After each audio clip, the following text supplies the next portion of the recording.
Hi guys, I'm Paul Nisi from FrontToursGamer.com. I'm here on day 3 of PAX East 2014. I'm here at the Klei Entertainment booth, and I am looking at the Invisible Ink. So, introduce yourself, let us know a little bit about yourself.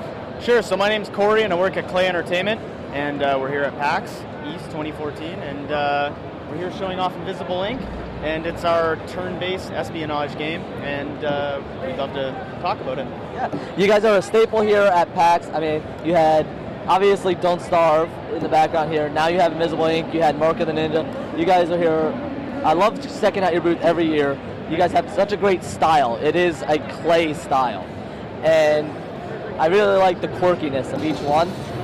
And so for Invisible Ink, so this is a stealth espionage game that you're a little bit of XCOM in here.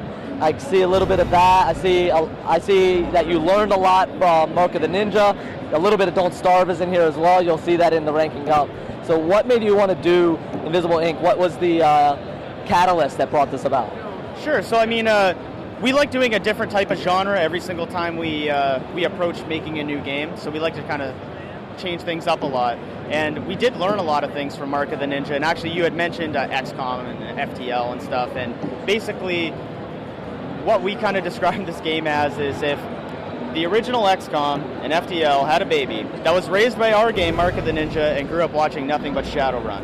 And okay, that sounds pretty cool. That's the quickest way that we can describe the whole game in a nutshell.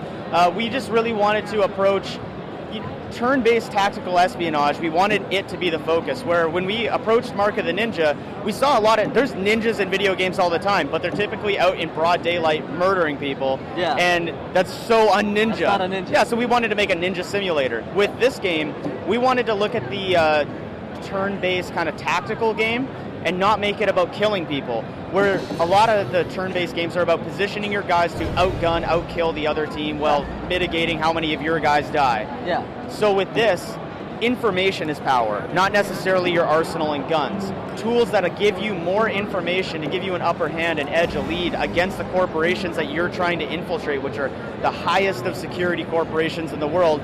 You've assembled this crack team to basically get in there and complete your missions. And whether you do that or not, your team may change because you might lose an agent, you may acquire a new agent. Yeah. There's also different, augments to change their abilities and stuff, but it's not about getting bigger guns and shooting them. In fact, combat is probably something that, in most cases, you can just completely avoid, and the best run will be one that they never even knew you were there. Yeah, you really emphasize the information gathering over the combat, so much so that information gathering is how you get your experience points, if you want to say, your money that you can spend for some of those augments, and even buying new teams eventually. So each team, you start out with one team, maybe they're a little bit more stealth. The next one maybe a little bit more able to take some more punishment. Some other ones maybe more technology driven. So as well as the corporations themselves, each one, right now you have 3 right now, and each one is different. One is more robotics. So I saw the one with the robotics. I went through. You have 3 right now. I knew you were planning on bringing out more. It's a rotation, so every time you play, your game is different. It's procedurally generated levels. So there are rules within each one, but every time you play it, the landscape is going to be different. So every time you play it, and then you can level up your team, your characters, put on the augments. So you can really go after one style or try different ones. I like that. Thank you. That's the Don't Starve, and I see that.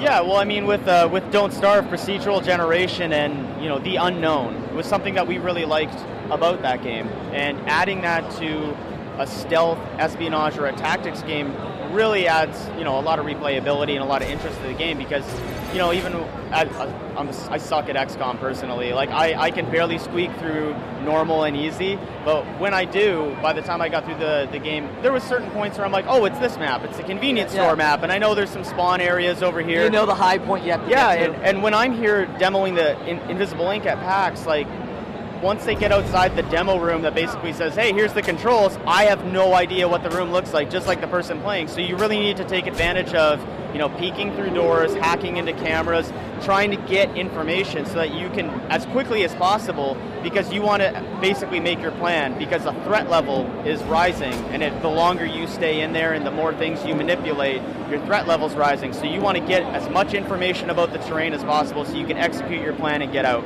Yeah, you really want to be quick, stealthy. The best thing you can do is go through without them ever noticing you were there.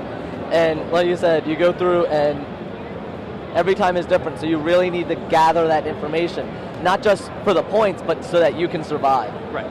So that's great. This is really cool. I know you guys are what you're showing here, and then I know you're continuously updating it.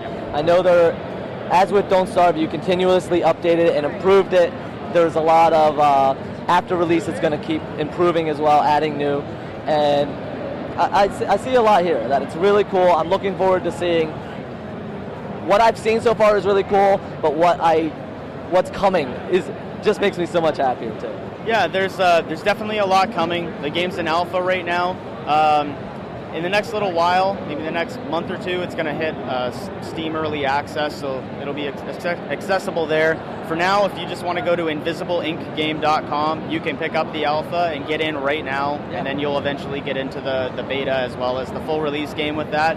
And let us know what you think. If you like this kind of stuff, if you like the games that we were inspired by to make this stuff, you'd be a perfect person to jump into this and help us make this even better, help get our vision to the next level. Very cool. Do you guys have a release date, and what platforms is it coming out on? So actually very similar to Don't Starve, we are building this on Windows PC first. I guarantee it's going to come out on Mac and Linux at some point too, which was the next step for Don't Starve after it released. And then after that, we'll kind of see what platforms are the best fit for it, just like we're still doing with Don't Starve. And yeah, we'll just kind of take it from there. Final release will probably be sometime late this year, late fall or early winter kind of thing. Very cool. Thank you very much. No problem. Always a pleasure to see Klei here. Thank you. And so you heard it, procedurally generated stealth espionage. You got, oh my God, just a whole bunch of great styles crammed in to make a really cool game. But check it out.